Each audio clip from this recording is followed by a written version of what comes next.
The night of the Thornvale masquerade was meant to be Isolde Ashcroft's last. Not by her own choosing. She had not chosen any of this. Not the silk gown that fit her like a funeral shroud.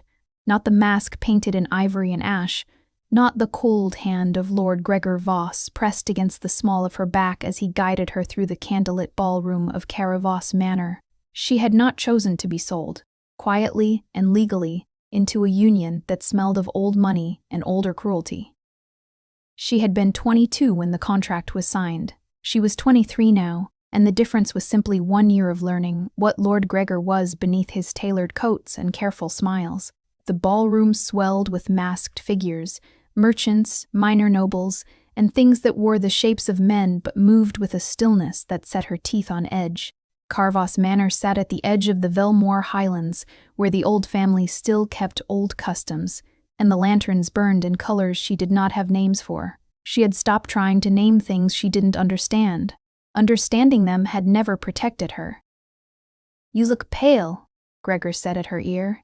His voice was patient. That patience had taken her months to understand. It was not kindness. It was the patience of a man who knew he had won.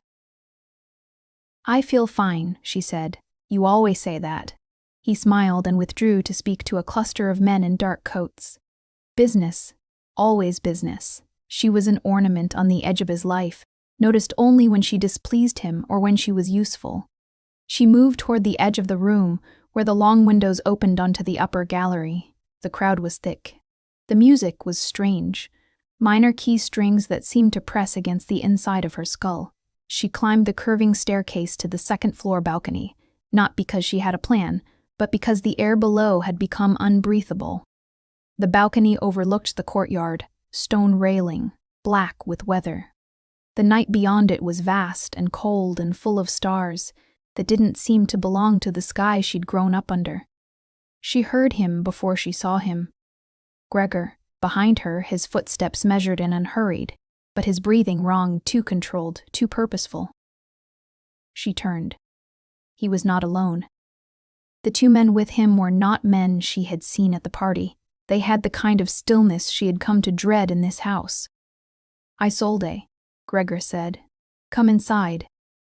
There was something in his hand, something small and glass, a vial that caught the candlelight from inside and held it strangely. She had seen that vial before, in his study, behind the locked cabinet, when she had broken in 3 months ago searching for proof of what she suspected.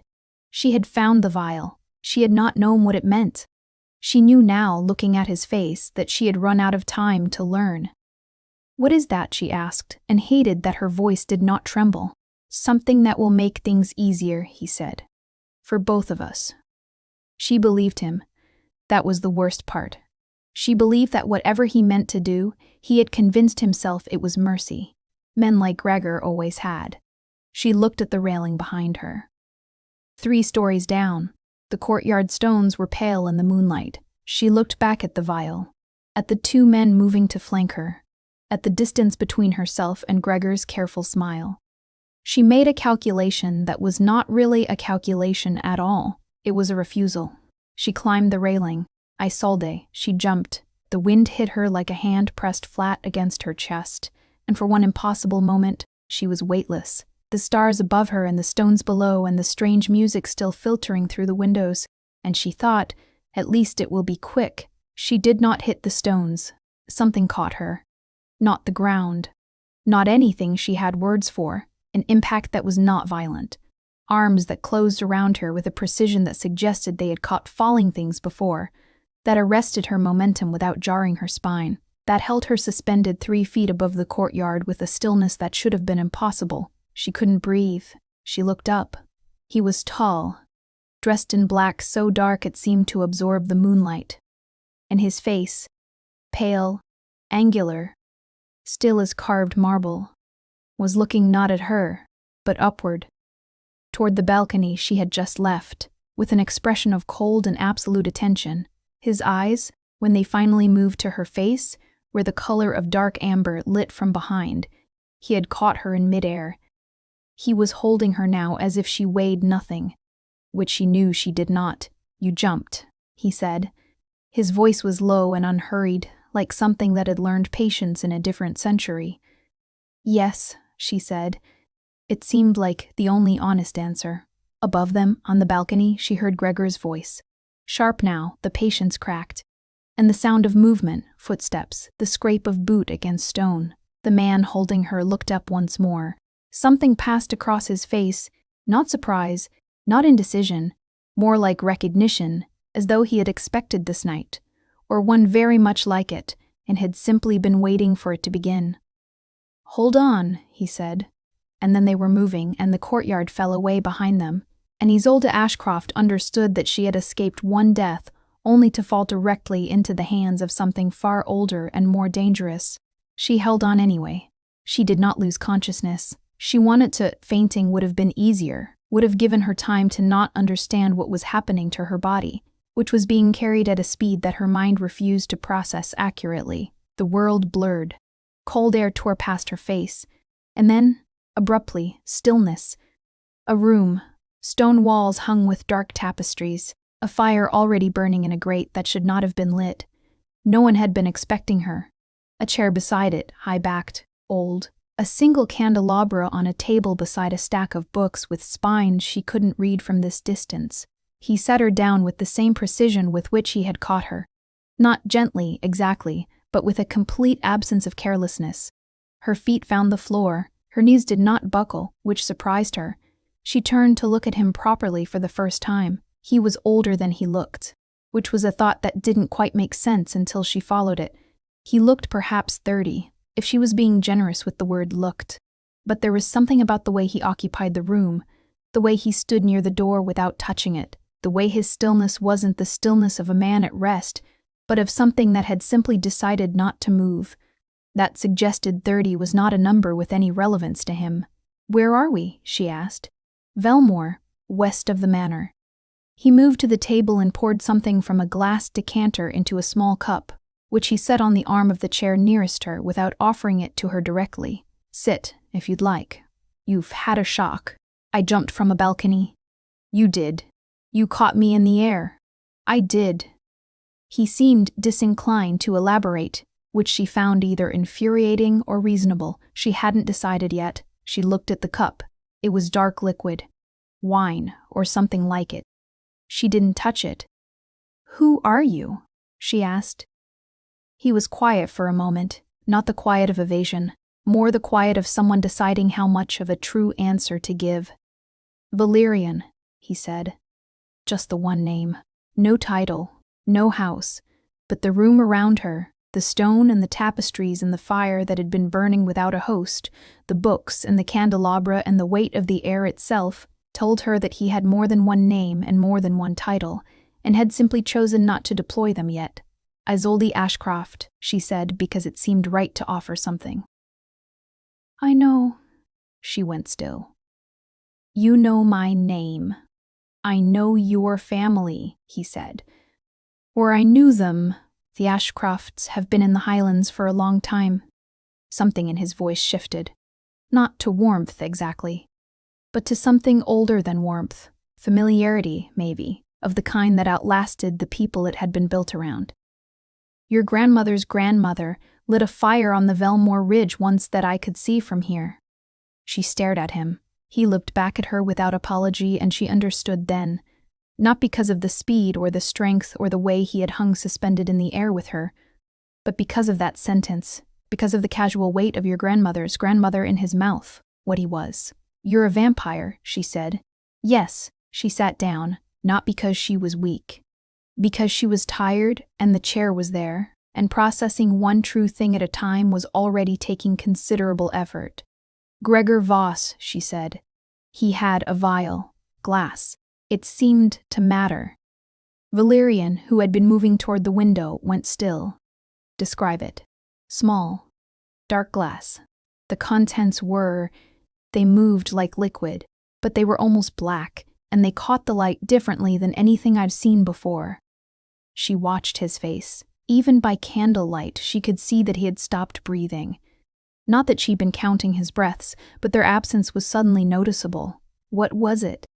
"Something old," he said, and his voice was careful now in the way that implied the care was effort.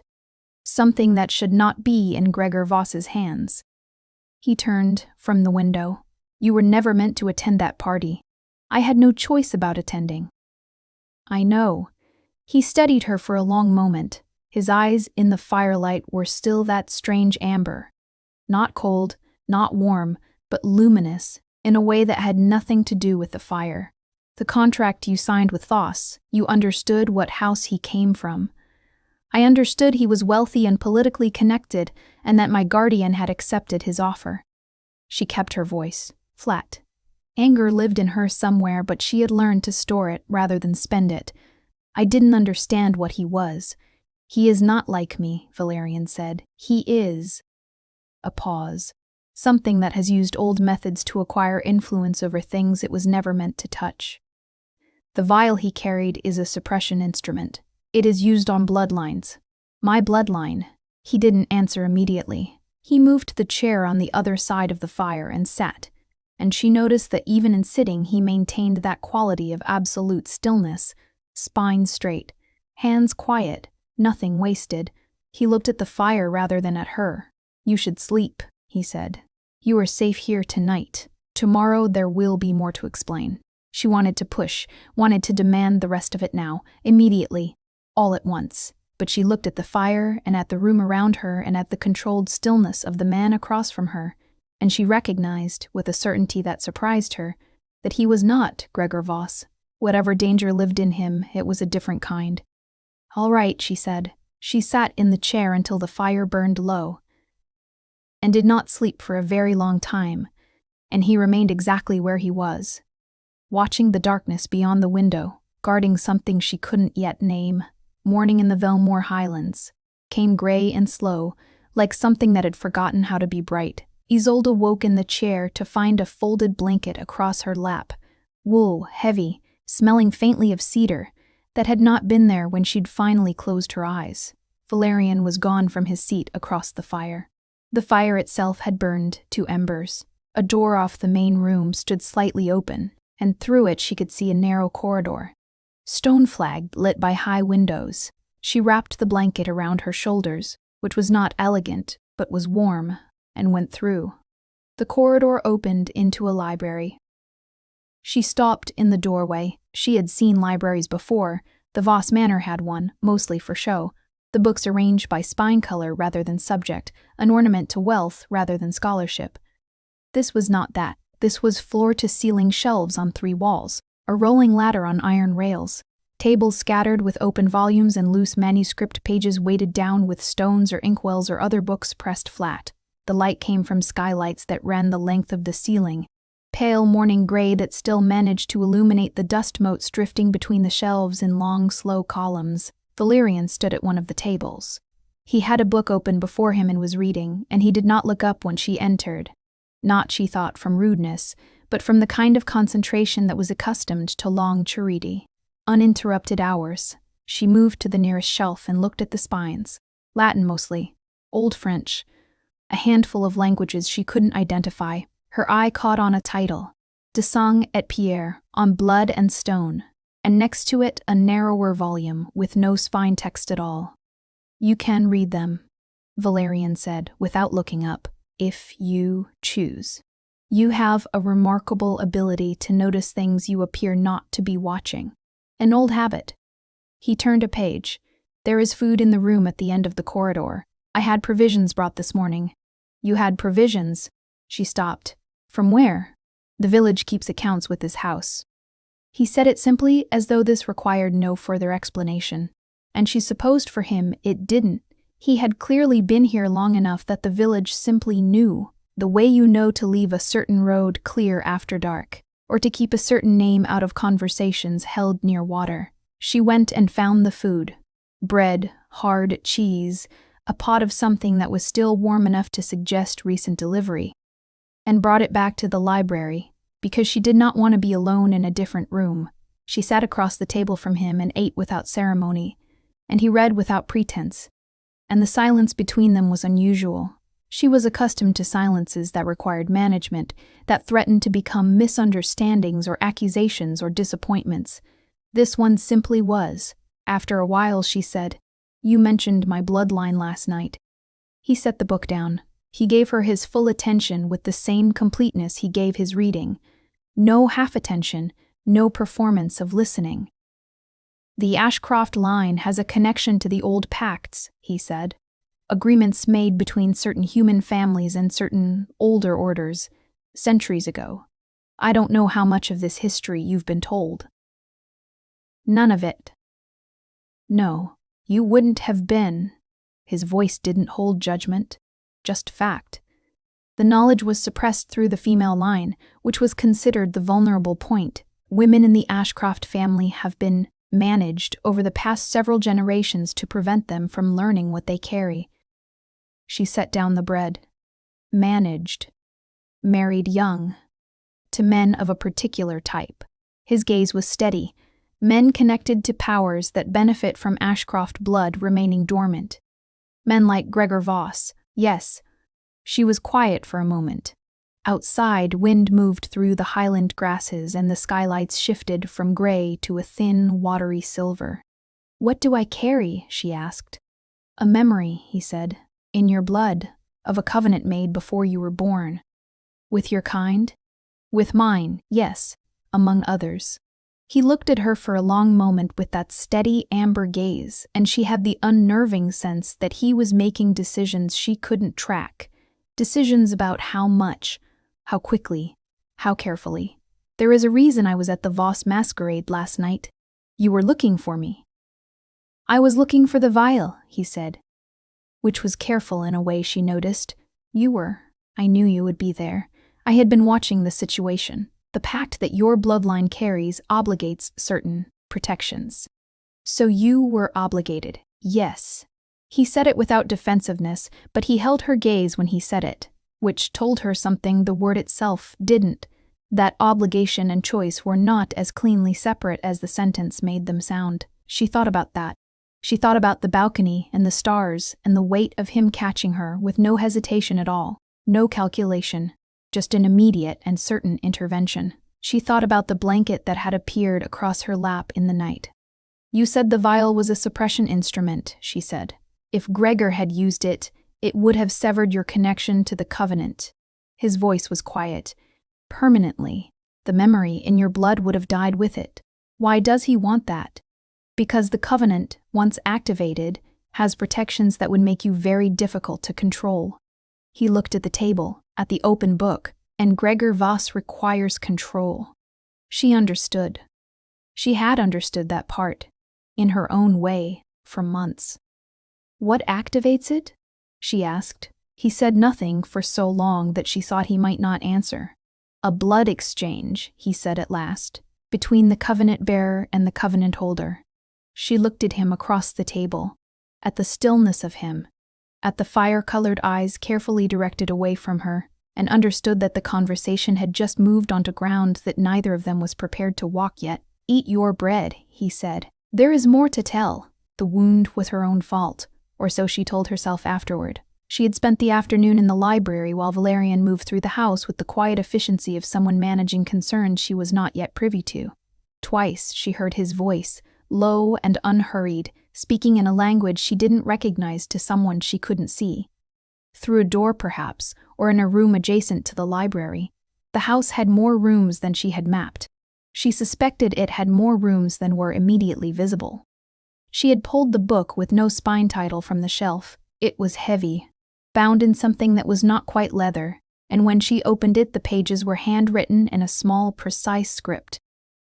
Not Latin, not French, not any language she recognized, and yet, her eyes moved across the text, and something inside her responded to it the way you respond to music heard once as a child, and never consciously retained, not understanding, exactly, but something like the ghost of understanding. She was carrying it to the window for better light when she caught the corner of it on the iron bracket of a standing lamp.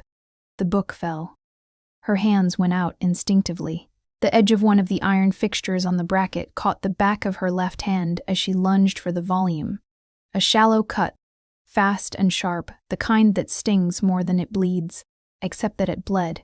She caught the book. She stood holding it against her chest with the cut hand, watching the line of red well up across her knuckles, which was deeply ordinary, the most ordinary thing that had happened to her in 24 hours.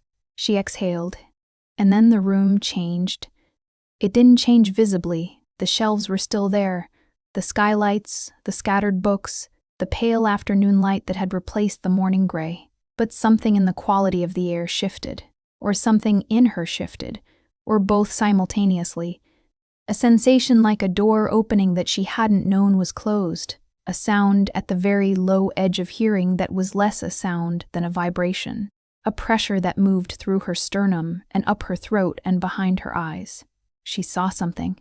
She saw, not with her eyes, which were still looking at the library, a room she had never been in, stone-vaulted, lit by torches, hung with a banner she somehow knew was the Ashcroft crest, though it was older than any version she had seen, unmodified by the centuries of careful dilution her family had apparently spent trying to forget what it meant. She saw a woman standing at the center of the room, dark-haired, serious-faced, wearing the kind of dress that had not been fashionable since before as old as great-great-grandmother was born. And across from the woman, a figure in shadow that she almost recognized, Isolde. She blinked. Valerian was in the library doorway, and his eyes were on her hand, and his face was, for the first time since she had met him, not still. There was something careful but forceful in his expression, something being managed the way you manage a fire that has gotten larger than you intended. "The book fell," she said. "I cut my hand on the— I know." He crossed the room in that way of his, 3 steps that covered too much distance, and stopped 2 feet from her, not reaching for her hand, not touching her, just present, close, with that absolute attention fully directed at her in a way that she was beginning to find more disorienting than anything else about him. "What did you see?" She looked at him. "How do you know I saw something?" "Because your bloodline is awake." His voice was very controlled. "The blood memory. What I told you about this morning. It has been lying dormant, the cut." He paused. "Blood exposed in this house is not nothing." "The woman in the vision," Isolde said. "Who was she?" He was quiet for a moment. "What did she look like?" "Dark hair, serious, wearing—" She described the dress, the room, the banner. She watched his face while she spoke. He knew. She was certain he knew before she finished. "Her name was Marin Ashcroft," he said. "She was your ancestor, the first of your line to make the covenant." He looked at the book she was still holding against her chest. "She wrote that." Isolde looked down at the handwritten pages, the script she had not been able to read, "In a language I don't know, in a language you carry." He looked at her hand, still bleeding, slowly. "Come." He led her to the table and found, from a drawer, a strip of clean linen. He wrapped her hand himself, which was the first time he had touched her since carrying her through the air the night before. His hands careful, the touch precise and impersonal. And yet, the same sense as the library air had given her, a door nearly opened. "The covenant," she said, while he wound the linen. "Marin's covenant. With you?" "With my house," he said. "I was present at its making."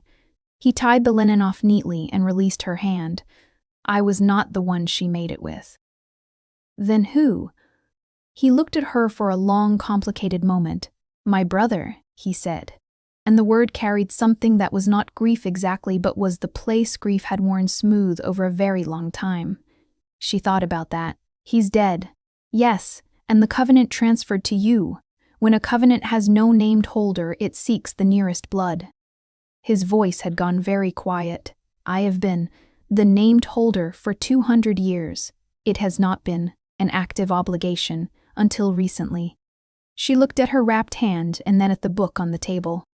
The handwriting that was her inheritance, the language she carried in her blood. "What changed recently?" she asked. "You turned 23, he said. He told her in pieces, which she suspected was not evasion but habit. The habit of someone who had spent centuries managing what he revealed and to whom, who had learned that information delivered all at once was information that couldn't be processed, which was nearly as dangerous as information withheld. The fire was lit again by evening.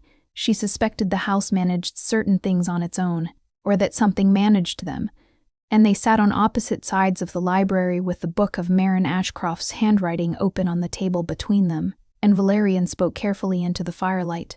The old pacts, he said, had been made in a period when the older orders and certain human families had shared territory in the Highlands, and the sharing had required structuring. Agreements about bloodlines, about territory, about what each side would and would not do. Most of those agreements had dissolved with time, with the death of the parties, with the slow retreat of things like Valerian from the visible world. The Ashcroft Covenant had been different. It had been written to renew. Every generation, the eldest daughter, upon reaching 23, would carry knowledge of what she was connected to, would have the ability to choose whether to activate or release the bond. Every generation, the knowledge had been suppressed before it could be activated, by guardian figures, by marriages, by the careful management of information. Who has been doing this? Isolde asked. For generations. Who benefits?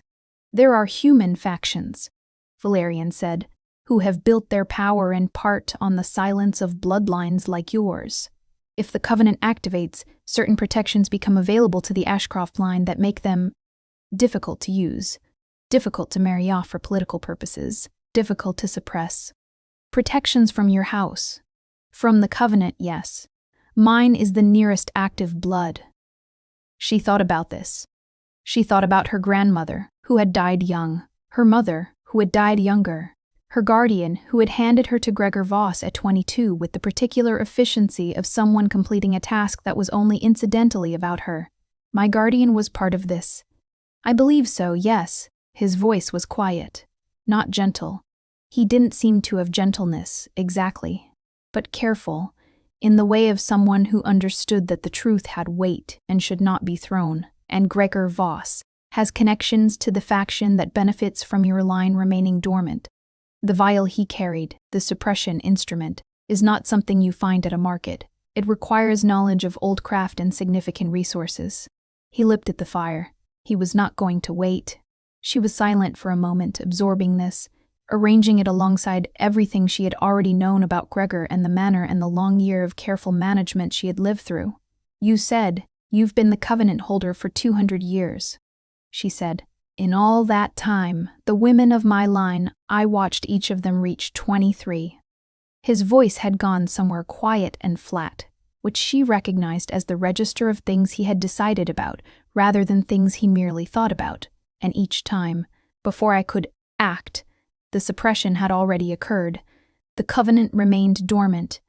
I was, a pause, too slow or too cautious or outmaneuvered. The factions that suppress your line have been doing it longer than I have been its guardian. She looked at him. He was not looking at her. He was looking at the fire, at something past the fire, something 2 centuries deep. But you were at the masquerade last night, she said. I received word that Voss intended to use the vial at the masquerade. I arrived. A very slight pause. Earlier than planned.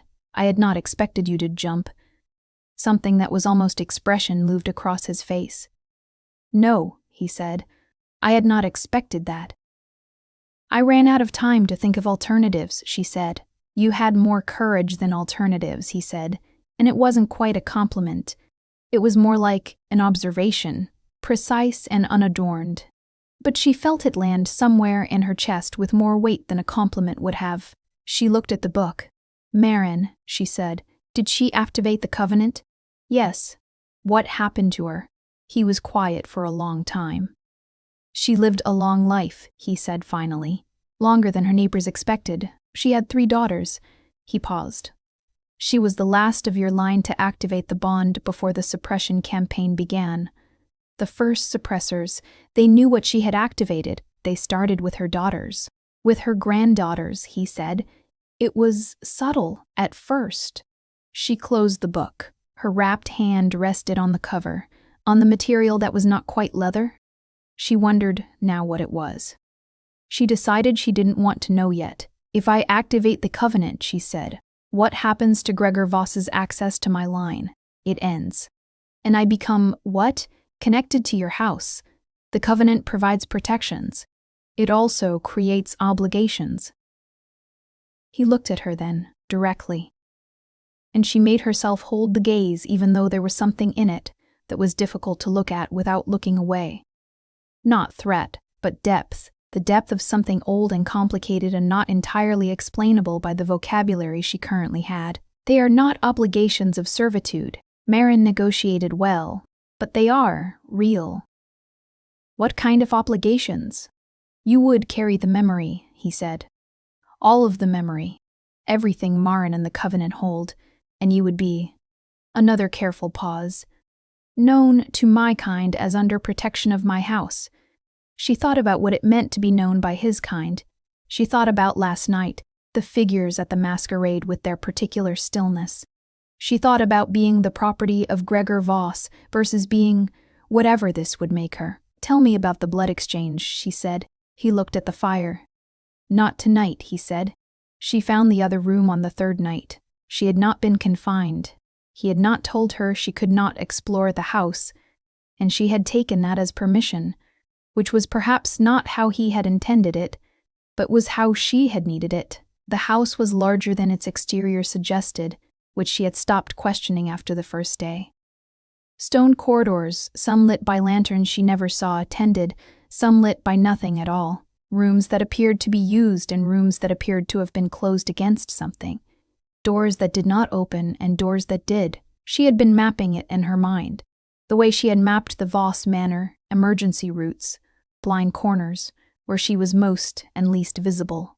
She had not needed that knowledge here, and the recognition of that she did not need escape routes, was its own strange thing to carry. The other room was at the end of the east corridor, behind a door that opened when she touched it, as though it had decided this was the appropriate night. She stood in the doorway and looked. A chamber, high-ceilinged, a single chair in the center and on the walls, portraits. She took 3 steps inside and looked at the faces. They were all women, dark-haired, light-haired, varying decades of dress. She moved along the wall looking at them, and after the third, she stopped making a game of guessing the century and simply looked at the faces. They were not interchangeable. Each one had a quality the painter had chosen to emphasize.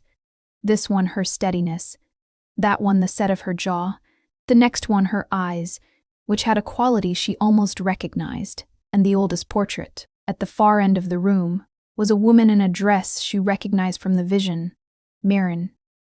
Below each portrait, a name on a small plaque. Date of birth. Date of death. She read them. She read them all the way down the wall, and each date of death was a story she was learning to read.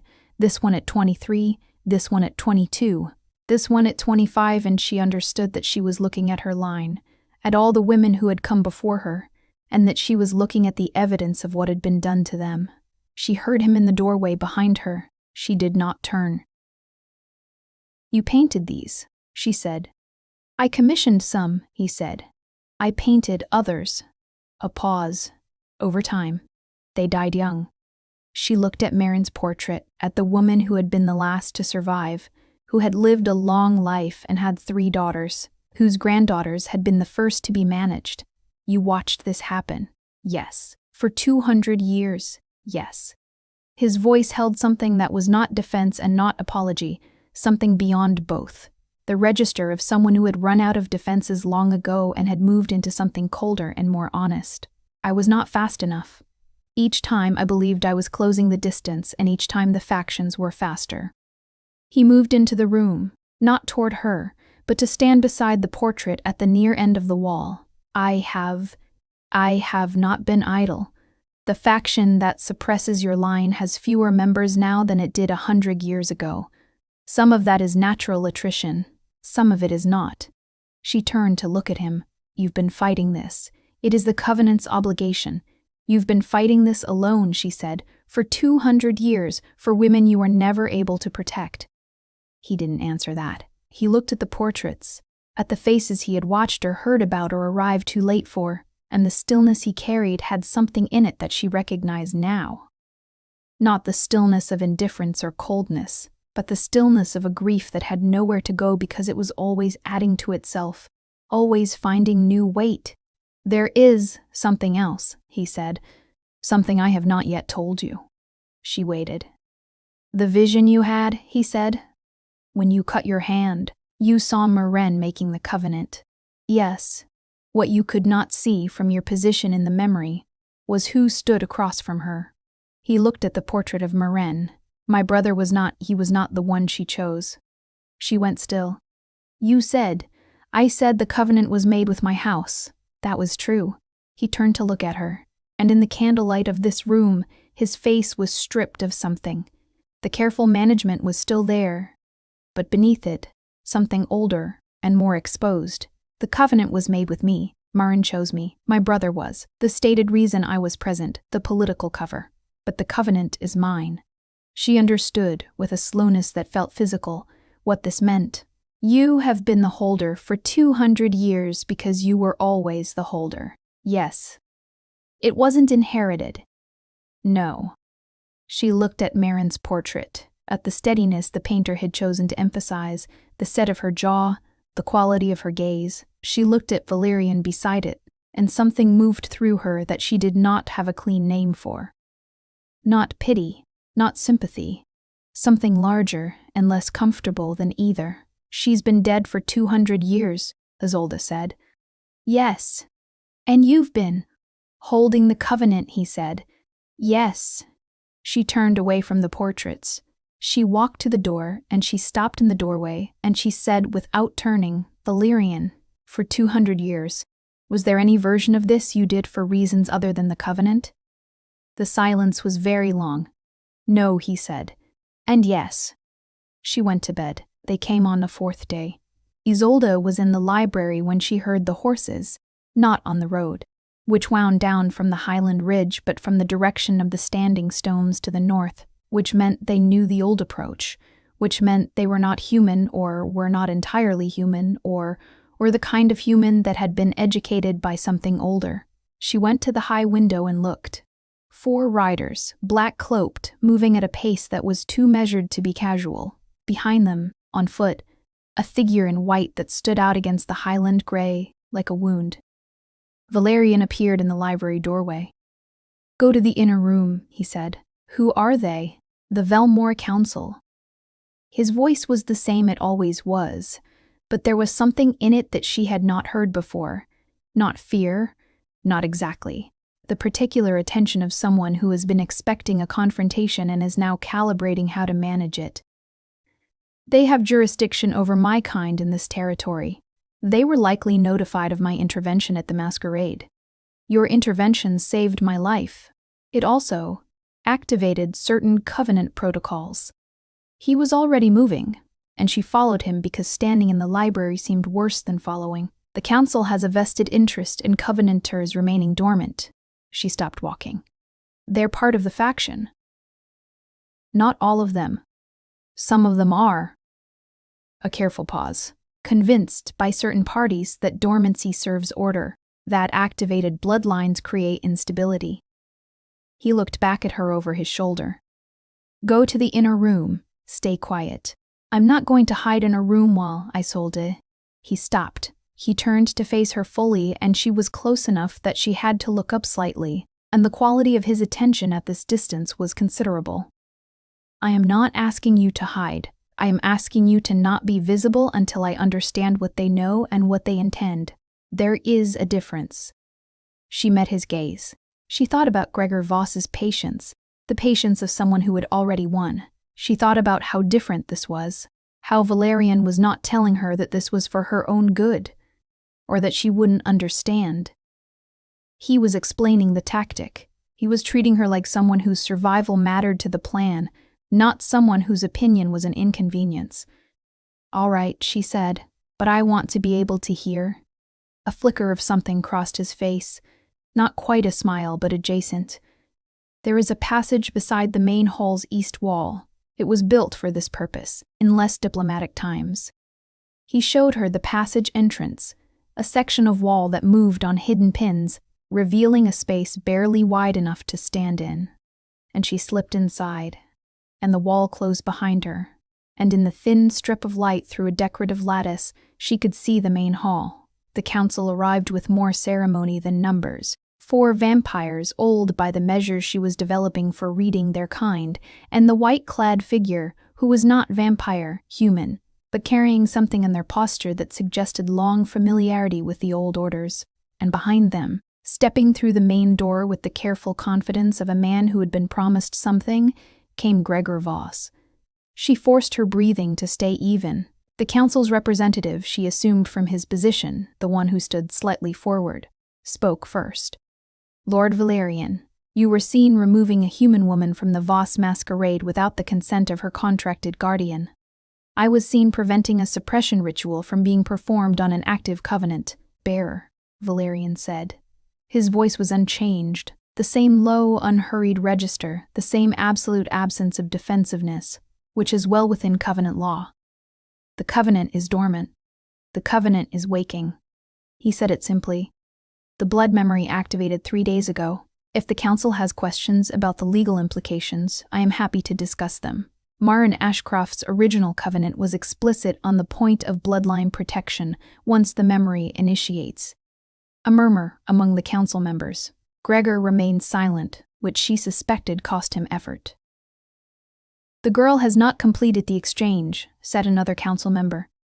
The covenant is not bound. She may be remanded to her contracted guardian. She may not. Valerian's voice, still level, acquired something that was not loudness but was somehow more commanding than loudness, a quality of certainty that was very old and very sure of itself. Covenant law is explicit. A waking bearer is under protection of the covenant holder from the moment of first activation. That occurred 3 days ago. Gregor Voss has no legal standing in this house.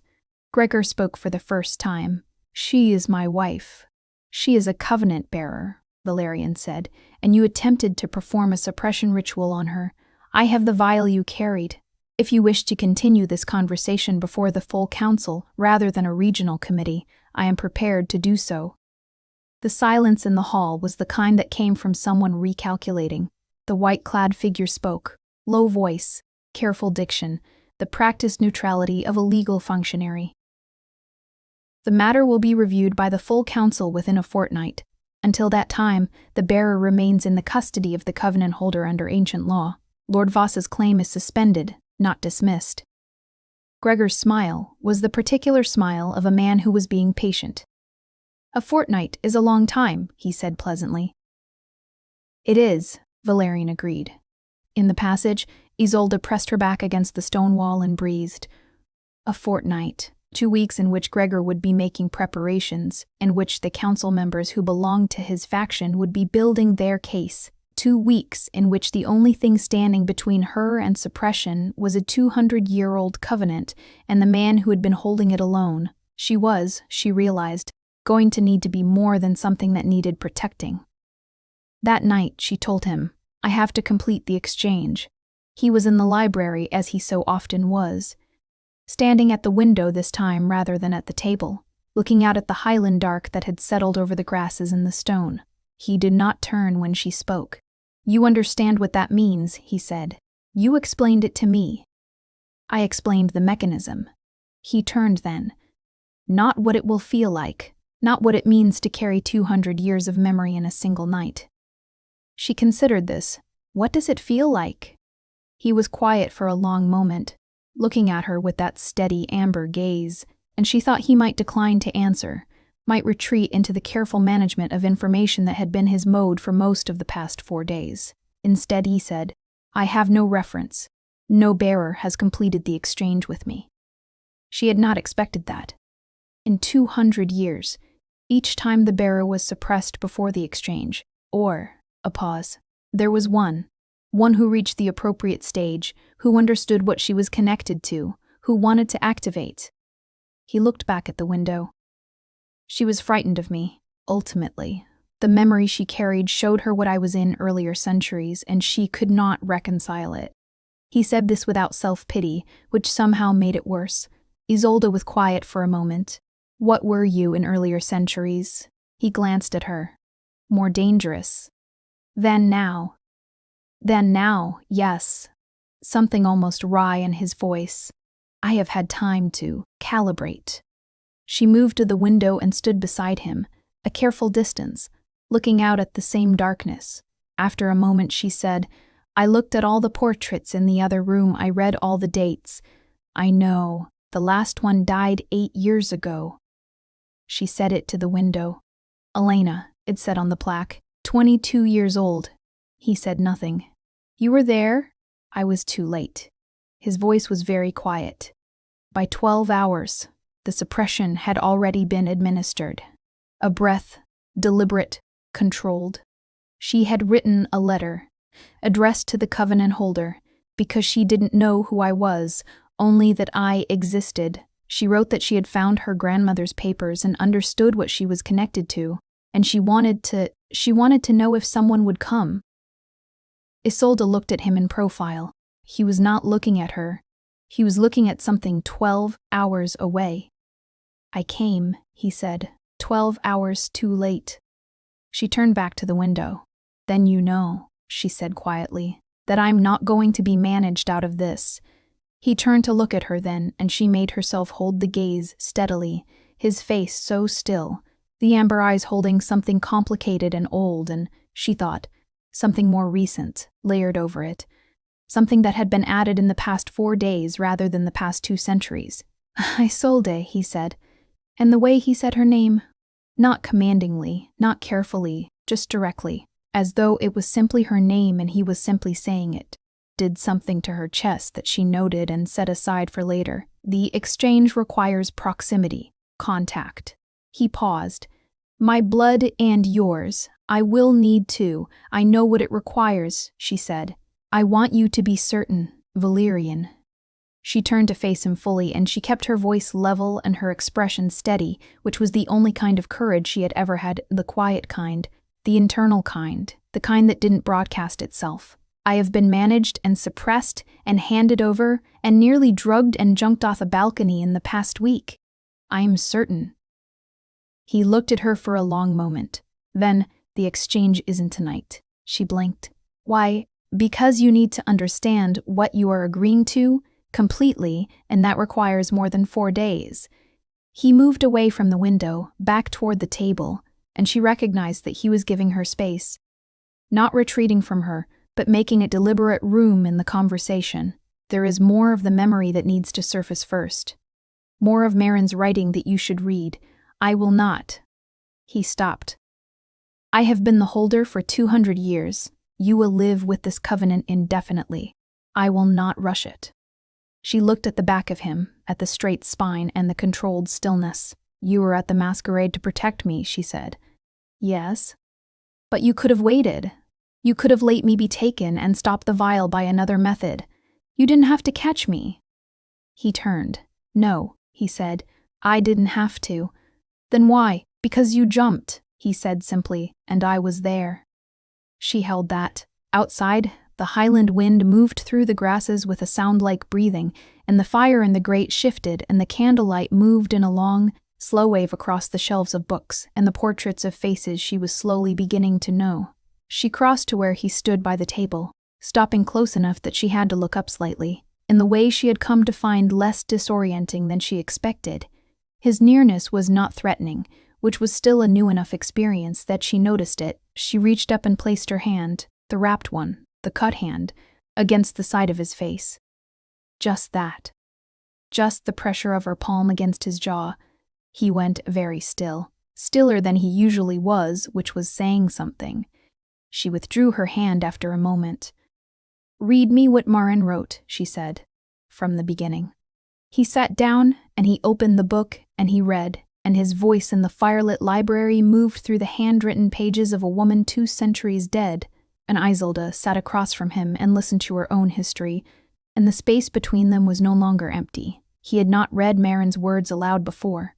He had read them 10,000 times, alone, in this library and in others, had memorized them in the 1st century after she died, had returned to them when another bearer came and hope moved again in him, and then was extinguished, had read them again each time.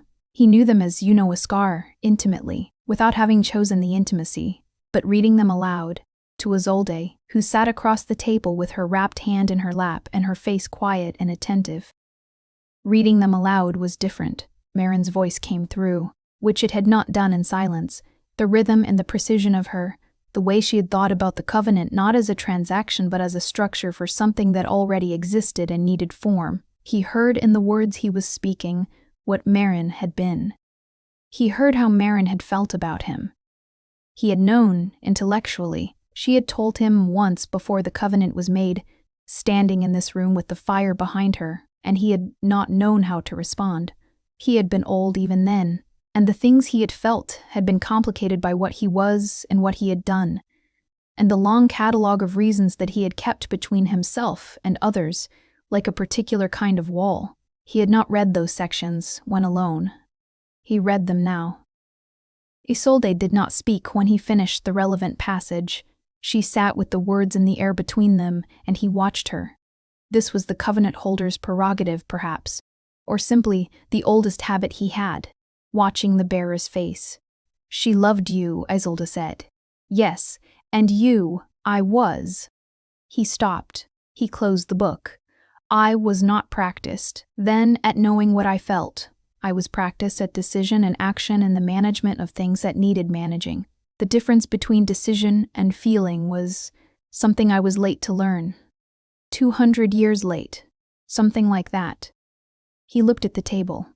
I have had considerable time to understand what I did not understand in the moment. It is not always a gift. She was quiet for a moment. The covenant she made, knowing that I was uncertain. Yes. He looked at her then, because he owed her honesty on this point more than on any other. She wrote that she believed I would learn. She had the faith of someone who understood long time spans. She knew what the covenant meant about my attentiveness to her line. His voice was quiet. She was correct, in her way. Attentiveness, Isolde said. And the word had a quality to it. Not accusation, not irony, just awareness. Yes. He held her gaze, which was easier now than it had been 4 days ago, which was itself something he was processing with the same careful attention he gave. Everything that changed, more than attentiveness, over time. Something built without my permission, in the way things do when you watch over someone across years. But they were never me, she said. They were Marin's descendants. You were watching over them because of Marin. That is how it began, he said. She waited. It is not, he said, how it has been for some time. The fire settled. Outside, the Highland night had gone full dark, moonless, the kind of dark that suggested the sky had decided to be private. He watched Isolde look at the closed book, and then look at him, and he watched the thing in her face that she was learning to let surface. Not boldness, never boldness, but the quiet kind of honesty that she had always had, the kind that she had kept internal out of learned self-protection, and was now beginning to direct outward. Tell me what the exchange involves, she said, not the mechanism, what it is. He thought about this. Of giving, he said at last. My blood carries everything that I am, every century, every choice, everything Marin told me and everything I learned after. You would receive it, not as my memories specifically, but as context, the way you receive Marin's memory from the book, larger. And mine? Your blood confirms the covenant, activates the dormant connection. Everything Marin built becomes current, operative. He paused, and I would have. This was the part he had not said. The part that was hardest to say without sounding like he was asking for something he had no right to ask for. Access to the covenant memory means access to the current bearer, not to your mind, not to your choices, but I would know that you were safe, know if you were not. He looked away from her. It is not a small thing to agree to be known in that way by someone like me. Known, she said. Yes. She stood up. She walked around the table, and she stopped in front of him, and he looked up at her from where he sat, which was unusual. She was usually the one looking up, and she looked at him for a long moment with those careful eyes that had been watching him with more understanding than he deserved. For 4 days. I would know too, she said. That's how covenanters work. Bidirectional. Yes. You would be known to me as well. He was very still. Yes. She reached out, the careful, deliberate gesture that was entirely her, not seductive, not demanding, just honest, and rested her hand over his where it lay on the closed book. "Let's name it," she said. "Tonight."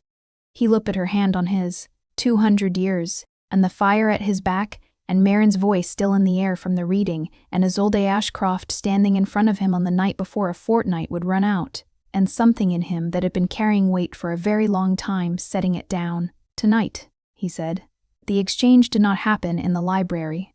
He led her through the corridor she hadn't explored, not the east wing with the portraits, but the north, which she had avoided because the stones there were carved with symbols she recognized from Marin's book, and the carvings had made her feel observed. He opened a door at the end of it and she understood.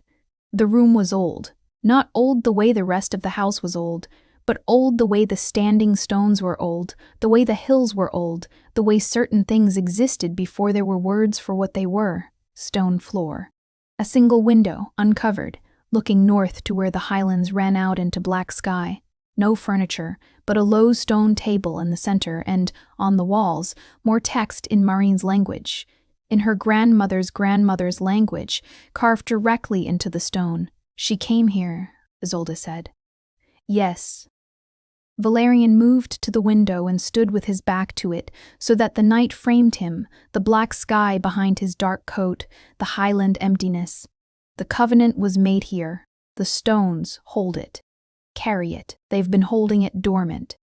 She moved to the carved wall and pressed her hand against it. The stone was warm. She felt the same sensation as before. Not the door, but the door's hinges, the mechanism of something that was almost ready to move. "What do I need to do?" she asked. "Be present," he said. "Give what you're willing to give. The covenant does not take. It receives and returns." She turned to face him. He was watching her with that full attention, the kind that had stopped feeling like assessment, and felt now simply like the way he looked at things that mattered. She crossed to the stone table and she said, "Tell me when." He crossed to her, standing across the table. And the candlelight, there were no candles, she realized. The light came from the walls, from the carved text that was beginning to glow faintly, warm amber, the color of his eyes, lit the planes of his face and the controlled stillness of him, and she thought that she had spent 4 days learning to read him and she was still only at the early chapters. "I will make a small wound," he said. "On my palm. You give me your wrist." He looked at her wrapped hand. "The other one." She held out her right wrist. He took it, both hands around it, the grip firm and careful, thumbs resting on the pulse point, and looked at her. "Tell me this is chosen," he said. "Not necessity." "I need to hear that." "This is chosen," she said, "not necessity." Something moved through his face. Relief, maybe. Or the thing beyond relief that you feel when you have been waiting for a particular moment for a very long time. He drew a small blade from his coat, old, handled in dark bone, and made a clean, shallow cut across his palm, and then, with the same precision, a smaller one across her wrist. He pressed them together, the walls sang. There was no other word for it.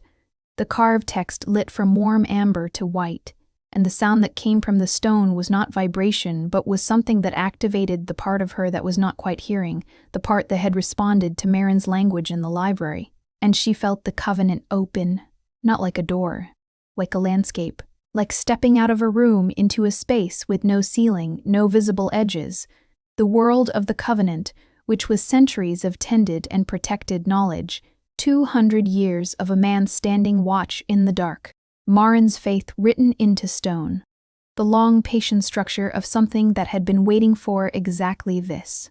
She felt him, not intrusively, not his thoughts, not his private interior, but his presence, with a clarity that was nothing like the normal awareness of being in someone's company. He was more present, and more real, and more complicated, and the 200 years were there. She could sense their weight without experiencing them directly, which was its own kind of staggering, and under all of it, she felt how long he had been here, how long he had waited.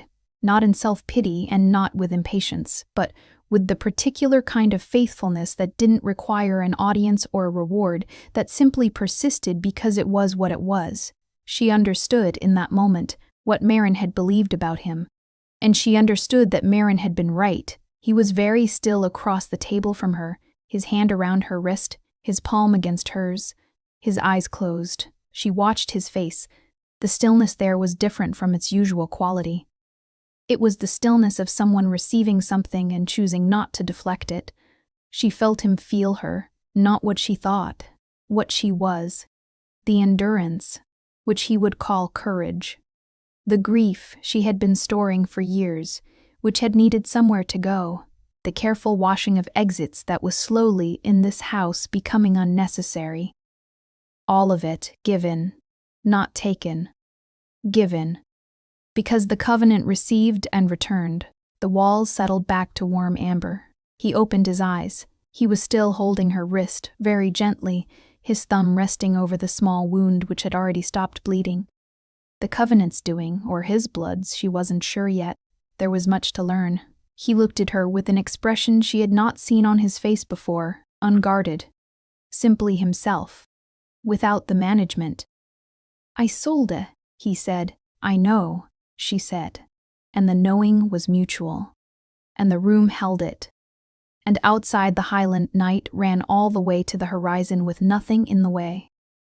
She did not pull her hand away. The fortnight did not end quietly. Gregor Voss came on the 12th day with council authority and 3 of the old kind.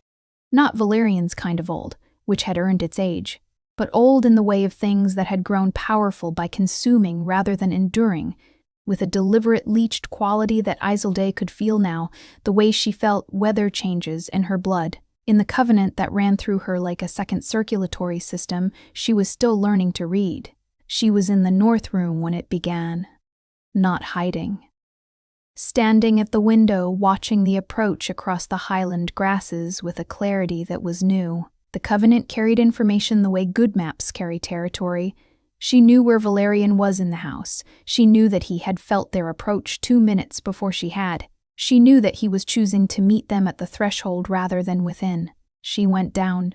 Valerian was at the main door when she reached the ground floor, and he turned when she appeared at the bottom of the stairs.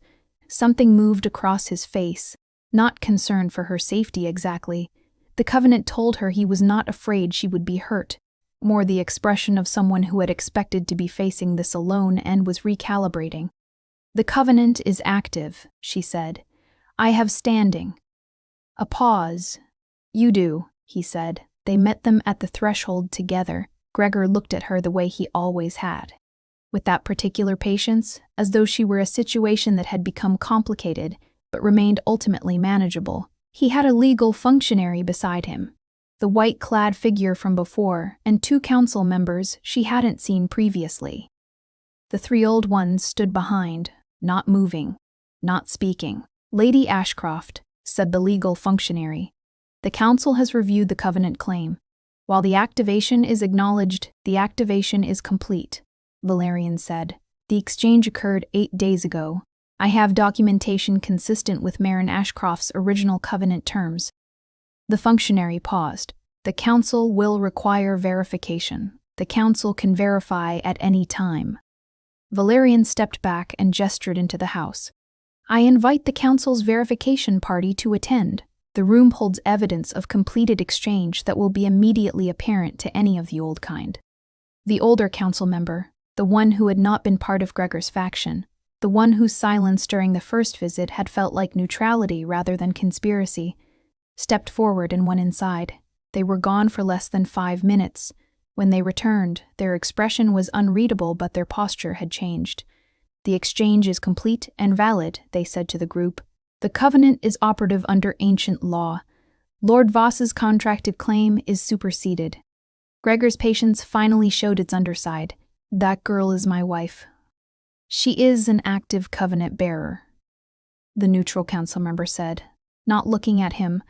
"Under the protection of the Valerian covenant, which predates your contract by approximately 2 centuries. Your contract was itself conducted fraudulently. The suppression ritual you attempted is illegal under the laws governing covenant bearers. If you wish to pursue the matter, the council will be happy to investigate the attempt in full." The legal functionary was very quiet. Gregor was quiet too. but it was the quiet of a man revising strategy rather than conceding. "A fortnight is an interesting legal window," he said pleasantly. "A great deal can change." "Yes," Valerian said, and his voice was the same as it always was, low, unhurried, the register of something that had been making decisions for centuries and was still making them. "It can." Gregor looked at him for a moment. Then he looked at Isolde. She met his gaze. She was not angry. She had spent years carrying anger, and it had gone somewhere more useful. It had become the thing that made her climb railings and jump, the thing that had ultimately, in its roundabout way, brought her here. She was not afraid of him, which was new and was the Covenant's doing in part and her own in part, and she looked at him with the same quietness she looked at everything with. He saw something in her face that made him stop revising. He left, the 3 old ones went with him, and the legal functionary and the partial council members and the highland grass moved in the wind behind them as though exhaling. The neutral council member lingered. "The matter of the faction will require further action," they said to Valerian. "There are others besides Voss." "I know. The bearer should be registered formally with the full council. I will make arrangements." He glanced at Isolde. "When she is ready." The council member left. Valerian closed the door. Isolde stood in the main hall with the fire at her back and the sound of retreating horses growing distant, and the Covenant settled into her like a stone into water. Not heavy, not a burden, just present. The way the things that become part of you become part of you. "It won't end here," she said. "The faction." "No." He moved to stand beside her. Not across from her, beside. Shoulder to shoulder, looking at the door. "There is considerable work left to do." "My grandmother's papers," she said. "The ones Elena found. The ones she wrote about in her letter. Do you know where they are?" He looked at her with an expression she was beginning to love. The expression that was recalibration. That was him registering that she was several steps ahead of where he expected her to be. "I have a theory," he said. "Then we should find them." She turned to face him fully, the way she had learned to do. Steady gaze, quiet hands, the internal courage that was the only kind she had ever possessed, and that, she was beginning to understand, was more than sufficient. "There are 200 years of your work undone and a faction still operating and apparently an entire archive of my family's history to recover." "There is," he said. "It's a great deal to do." He looked at her. The firelight moved across his face, and the amber of his eyes was warm, and the stillness he carried was no longer the stillness of a man alone in a very long vigil, but of someone who had, against considerable odds, arrived somewhere. "It is," he said. "But we have time." Outside, the Highland morning was beginning. Pale and slow, gray at the edges and brightening. And the standing stones to the north caught the first light on their carved faces, and the ancient Covenant that had been waiting for 200 years settled into its new shape and endured.